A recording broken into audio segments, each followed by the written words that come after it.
42장.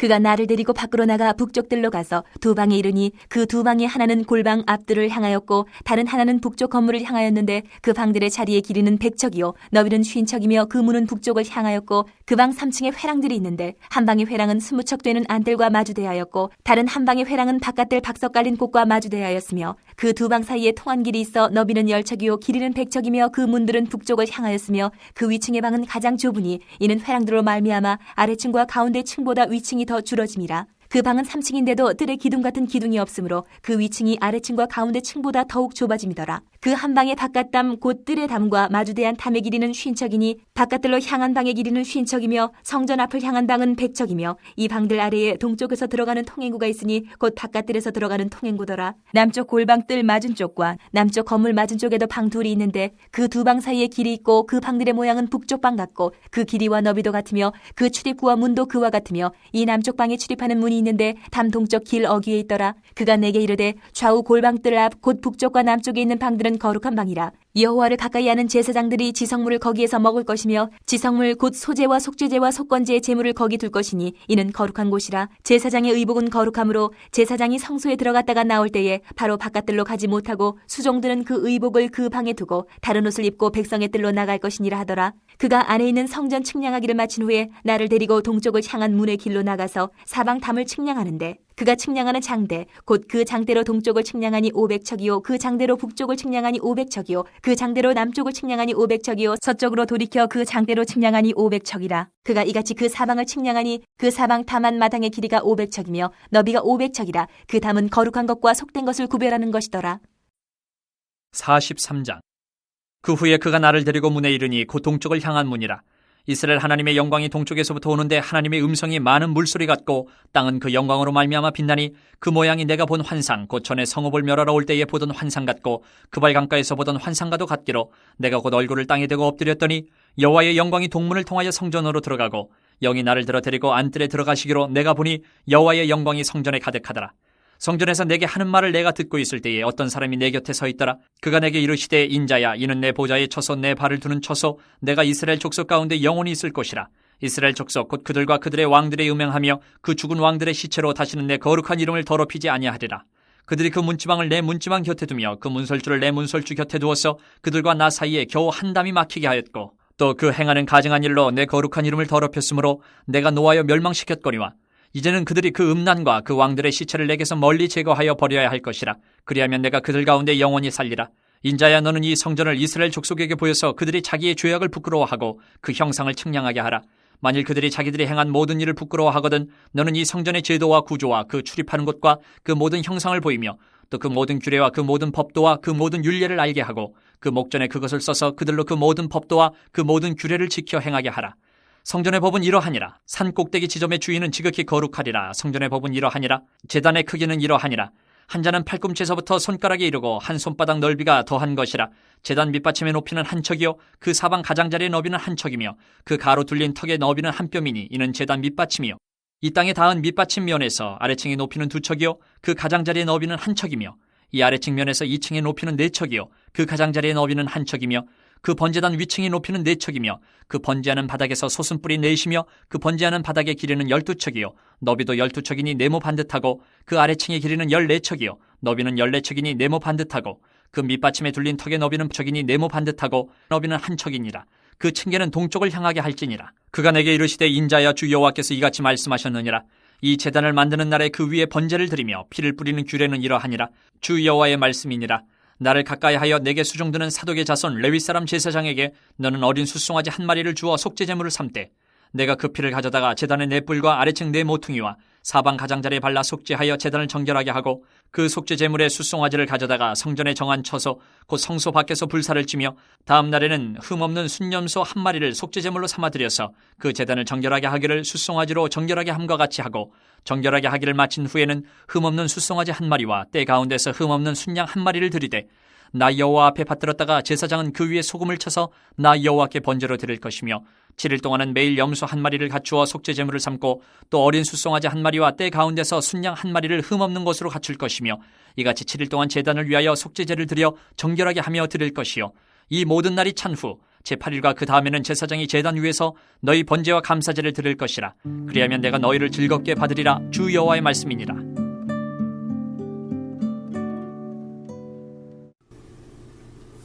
에스겔은 보좌에 계신 하늘의 하나님에 대한 환상으로 시작해서 하나님이 거하실 새 성전과 새 성읍에 대한 환상으로 끝을 맺습니다.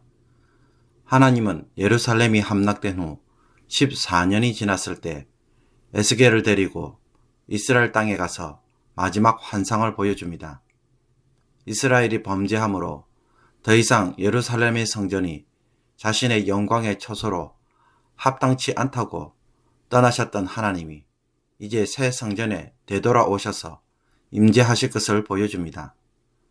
40장부터 43장까지는 새 성전의 모습과 하나님의 귀환을 보여주고 44장부터 46장까지는 새 성전과 관련된 규정이 소개되며 47장부터는 새 성전 시대의 가나안의 모습과 지파별로 분배된 성읍을 마지막으로 설명하고 있습니다. 에스겔은 성소에서 다시 안뜰 북문으로 해서 바깥뜰로 나가 서쪽으로 갔습니다.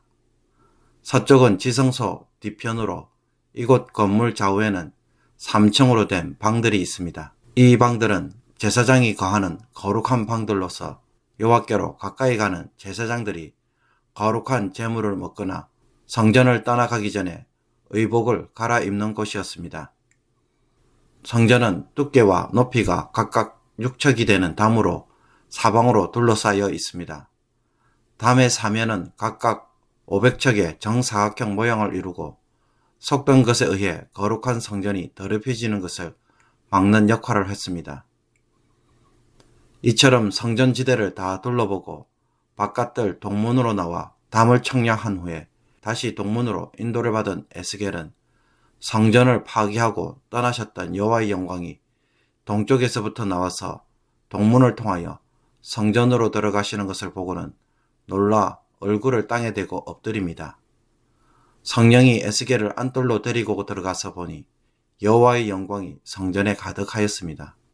새 성전의 지성소로 들어가신 여호와께서는 성소의 정결과 관련된 가르침을 줍니다.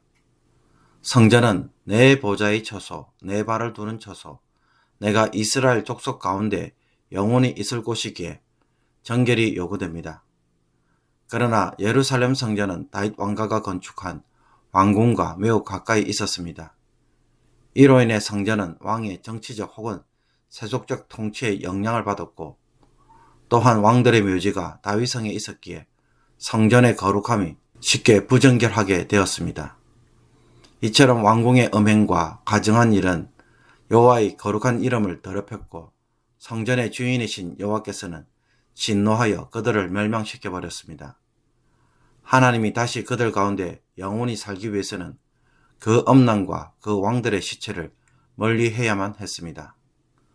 하나님은 에스겔로 하여금 이스라엘 족속에게 성전 제도와 구조, 출입과 그 모든 형상을 보여주며 모든 규례와 법도와 율례를 알게 해서 지켜 행하도록 합니다.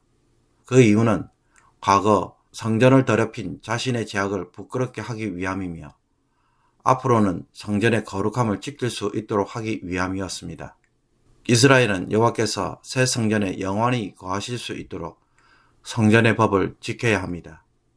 그 성전의 법은 43장 13절에서 46장 24절까지의 내용을 포함하고 있습니다.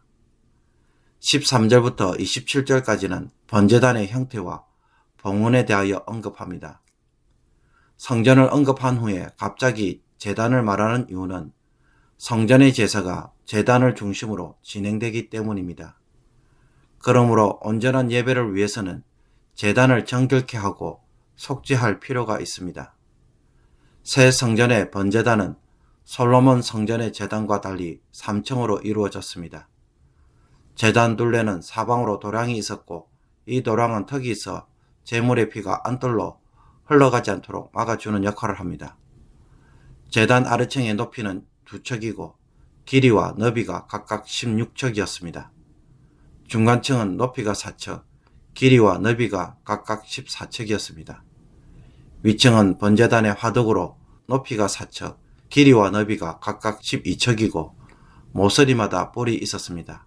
번제단의 전체 높이는 땅을 기준으로 9척이며 올라가는 계단은 제단 동편에 있습니다.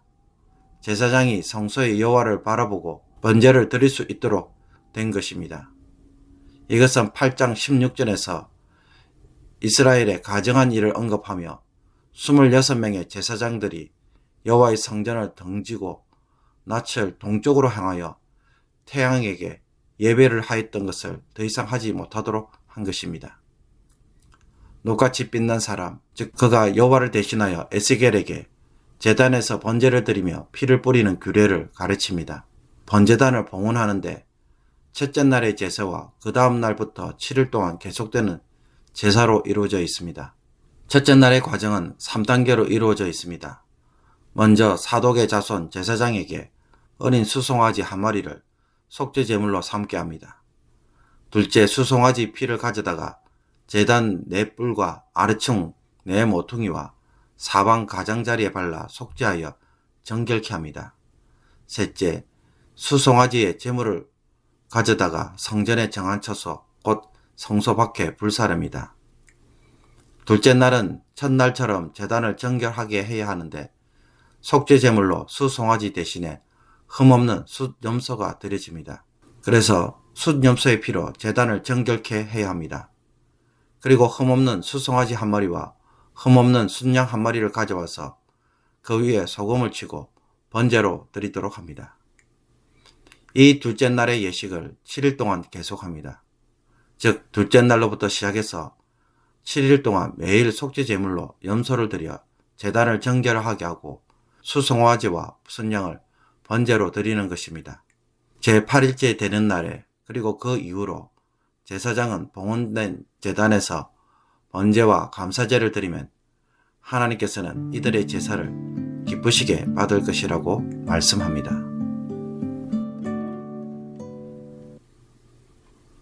오늘의 묵상 본문은 에스겔서 42장 1절에서 20절까지의 말씀입니다.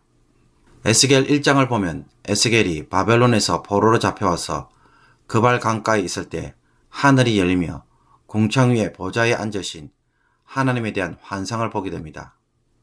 하나님이 하늘을 열고 바벨론에 와서 계시는 모습을 보여주신 것입니다. 이것은 하나님이 예루살렘이 아닌 바벨론에서도 성전이 되어 주셔서 자기 백성들과 함께 계실 것을 보여주는 환상입니다. 그리고 이 환상은 다시 10장에 등장하면서 이제는 여호와의 영광이 지성소를 떠나 성전 문지방으로 옮겨가시면서 성전을 떠나는 모습을 보여줍니다. 성전이 더 이상 하나님의 영광을 감당할 수 없을 정도로 우상 숭배의 처소로 전락했기 때문입니다. 성전이 더럽혀지면 하나님은 떠나시고 하나님의 심판이 머물 수밖에 없습니다. 그런데 성전을 떠난 하나님이 에스겔서 40장에 오면 어떻게 하십니까? 43장 4절을 보니 여호와의 영광이 동문을 통하여 성전으로 들어가고 라고 말합니다. 성전의 동쪽 문은 성전 입구입니다. 그렇다면 하나님이 이제 이 새 성전으로 들어오신다고 말하고 있는 것입니다. 그렇다면 이 새 성전은 어떤 성전일까요? 하나님이 에스겔로 하여금 새 성전을 쭉 둘러보도록 구경시켜 주시면서 성전의 설교들을 알려주시는 것으로 보아 이 성전은 미래에 지을 성전으로 보입니다. 그러나 마지막 48장까지 읽어보면 이 성전은 건물로서의 성전이 아님을 알 수가 있습니다. 하나님이 이스라엘에 되돌아오셔서 머물기 원하시는 성전은 건물로서의 성전이 아닙니다. 13절과 20절을 보면 지성소 뒤편 건물에는 제사장들의 방이 있어 제사장들과 백성들 사이에 구분이 있습니다. 제사장들은 거룩한 음식을 오직 이곳에서만 먹고 성전을 떠날 때는 옷도 이곳에서 갈아입습니다. 그리고 성전이 속된 것에 의해 더럽혀지지 않도록 성전 담으로 둘러싸여 거룩한 것과 속된 것의 경계를 이룹니다. 건물이 이것을 구분해 주지 못하면 하나님이 떠나시는 성전이 되고 맙니다. 그러나 거룩한 성전이 되기 위해서는 성도의 거룩한 삶이 있어야 성전이 성전이 됩니다. 아무리 내가 담을 세운들 거룩한 삶이 없으면 그것은 무너진 담장과 같은 것입니다. 세상으로부터 나를 구분시키는 삶의 기준들이 있습니까? 우리의 삶을 되돌아보면 과거에는 허용되지 않았던 것들이 이제는 너무나 많이 허용되어져 있는 것을 봅니다. 제가 어릴 때 주일에는 어떤 돈도 쓰지 못하도록 배웠습니다. 상점에 가서 물건을 사는 것을 금했기에 하루 종일 교회에서 살았습니다. 그런데 교회 근처에 슈퍼마켓이 생기고 매주일 주일학교 학생들을 위해 필요한 간식들을 집사님들이 사서 주일 아침에 그곳에 들러 가져오기 시작했습니다. 처음에는 슈퍼마켓 주인이 교회에 안 다녔기에 별 문제가 없어 보였고 이 주인을 전도하기 위해 이 슈퍼마켓을 널리 애용을 했습니다. 교회 옆에 있던 슈퍼마켓이고 워낙 교회에서 자주 물건을 사다 보니 주인도 나중에 교회에 나오기 시작했습니다. 그런데 이분은 교회를 다녔지만 주일에 장사를 할 수밖에 없었습니다. 주일 학교에서 주문한 간식을 주기 위해서 또 더 필요하거나 미처 준비하지 못했을 때 이 가게를 이용할 수밖에 없었기 때문입니다.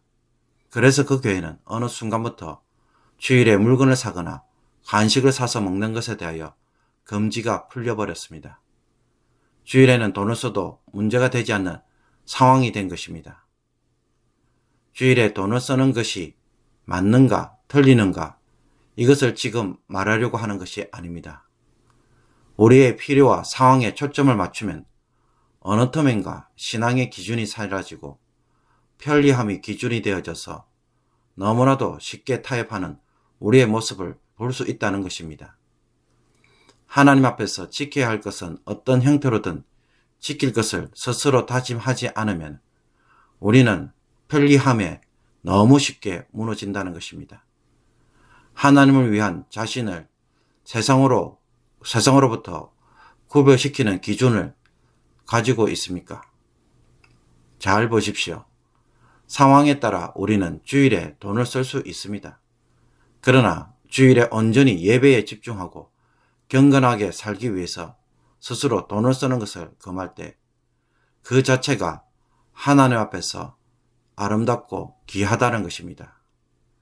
율법적으로 금하는 문제가 아니라 할 수 있지만 스스로 자유를 제한하고 경건을 위해 그 이상 넘어가지 않으려고 한계를 정해놓고 하나님의 영광을 위해 그 이상 욕심을 부리지 않으며 즐거움의 한계를 끊는 성도, 이것이 우리 스스로를 거룩한 자로 구별시키는 것입니다. 이것은 사람마다 다를 수 있지만 이런 것들이 내 마음에 있어야 성전에 담이 되는 것입니다. 사랑하는 성도 여러분, 속된 것에서부터 자기를 지키는 담장이 우리 안에 있습니까? 오늘 이것이 나에게는 있는지 아니면 내 욕심대로 아무렇게나 살아가고 있는 것은 아닌지 말씀을 통해 살펴보고 주님 앞에서 거룩한 담장을 오늘 세울 수 있기를 원합니다. 기도드리겠습니다. 하나님 아버지, 오늘 하루의 삶도 말씀대로 살기를 원합니다. 이 말씀이 오늘의 빛이 되며 내 발의 등이 되게 하여 주옵소서. 하나님을 위해 경건한 삶을 위해 내 마음에 스스로를 구별시킬 수 있는 선이 있게 하여 주옵소서. 성전을 둘러싼 담장처럼 하나님을 위한 절제와 경건한 삶을 오늘 세우게 하여 주시고 하나님에 대한 사랑을 고백할 수 있는 성도가 되게 하여 주옵소서. 욕망대로 정신없이 사는 삶이 아니라 주를 위한 구별된 삶이 오늘 있게 하여 주셔서 하나님으로부터 사랑을 잊고 주의 영광이 임하는 성도의 삶이 되게 하여 주옵소서. 욕망이 아닌 진리가 오늘도 우리의 삶을 인도하여 주시기를 간절히 바라오며 예수 그리스도의 이름으로 기도하옵나이다. 아멘.